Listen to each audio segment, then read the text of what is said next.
अस्सलाम वालेकुम नाज़रीन। तारकीन वतन की ख़बरों, तबसरों और उनके तजियात के साथ मैं हूँ आपका मेज़बान परवेज़ इकबाल।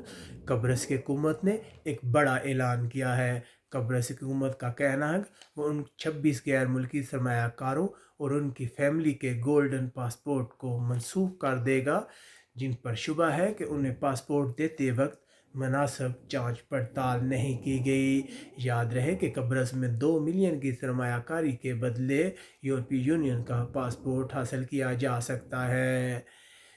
काम ने इन लोगों की शहरियत नहीं बताई, लेकिन इतलात के मुताबिक इनमें 9 रूसी, 8 कमोडियन और 5 रूसी शहरी हैं। याद रहे कि माल्टा और बल्गारिया ने भी ऐसी स्कीमें शुरू कर रखी है, लेकिन अब यूरोपीय यूनियन इन ममालिक में लोगों को दी गई शहरियत की जांच पड़ताल कर रही है। याद रहे कि जनवरी में यूरोपीय यूनियन ने अपने तमाम रुकन ममालिक से कहा था कि वो सरमायाकारी के बदले शहरियत देते वक्त मुहतात रहें, क्योंकि ऐसे लोग यूरोपीय यूनियन की सलामती के लिए ख़तरा बन सकते हैं, और ये ऐसे लोग भी हो सकते हैं जो अपने मुल्क में टैक्स से बचने के लिए यूरोपीय यूनियन का पासपोर्ट हासिल करना चाहते हों।